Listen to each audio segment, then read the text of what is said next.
Ajmal super 40 ইতিহাস ৰচনা কৰিলে।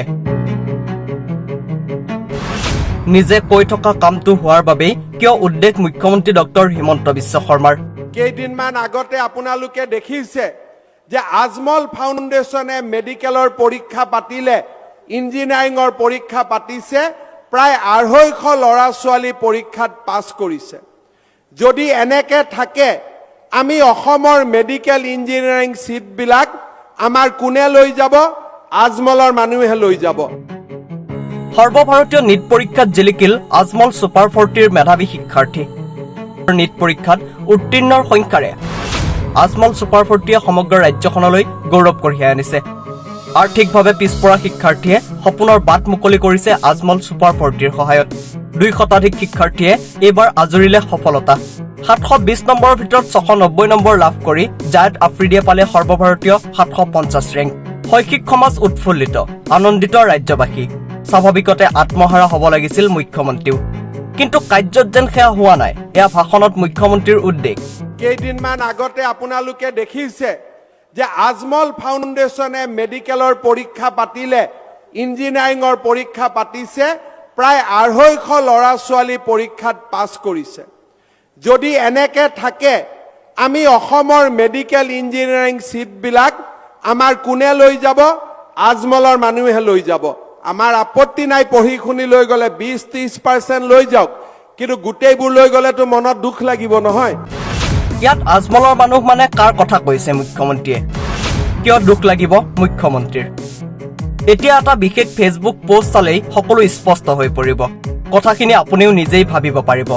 জ্যেষ্ঠ সাংবাদিক ললিত গগৈ লিখিছে, এই যে মুখ্যমন্ত্ৰীয়ে দলীয় জনসম্পৰ্কৰক্ষী সভাত দিয়া ভাষণত আজমল সুপাৰ 40ৰ জৰিয়তে ডাক্তৰ অভিযন্তাৰ চিট দখলৰ সংখ্যা বৃদ্ধি পোৱাক লৈ উদ্বেগ ব্যক্ত কৰিছে আৰু এই গতি চলি থাকিলে এদিন অসমৰ সকলো চিট আজমলৰ মানুহে লৈ যাব বুলি ভয়াতক প্ৰচাৰ চলাইছে। এয়াও দৰাচলতে ৰাজ্যত ধৰ্মীয় ভাৱাবেগ সৃষ্টিৰ কৌশলৰ বাদে আন একো নহয়। যোগ্য ভোগ্য বসুন্ধৰা ধৰি ললো আজমলৰ সুপাৰ 40ত একমাত্ৰ ধৰ্মীয় সংখ্যালঘুসকলেহে অধ্যয়নৰ সুবিধা পায় আৰু ডাক্তৰ অভিযন্তাৰ চিটবোৰ তেওঁলোকৰ হাতলৈ গৈছে।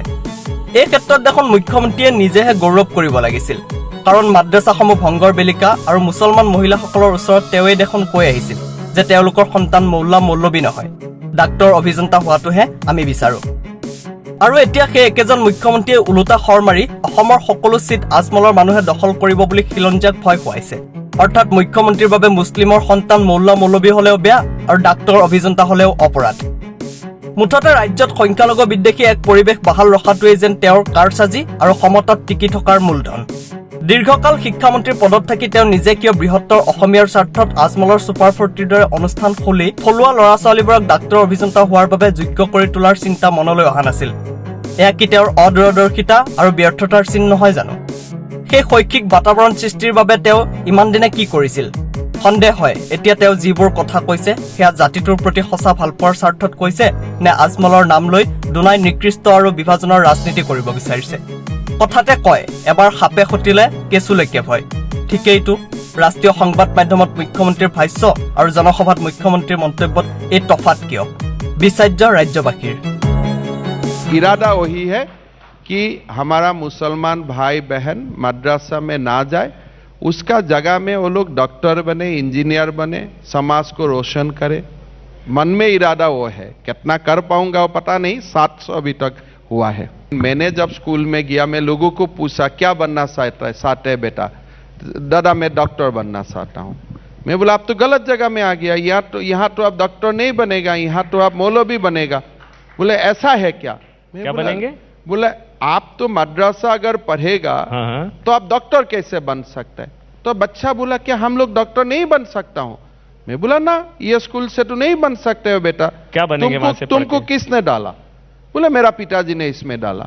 तो मैं बोला देखो ये तो तुम्हारा फंडामेंटल राइट्स का वायलेशन है। तुमको जब डॉक्टर बनना चाहिए था तो तुम अभी मौलवी कैसे बन सकते हो? तो इसलिए मैंने वो स्कूल को नॉर्मल स्कूल तक कन्वर्ट कर दिया हूं। अभी लड़का लड़की डॉक्टर बनेगा, इंजीनियर बनेगा, अच्छा होगा ना। Bureau report, the hashtag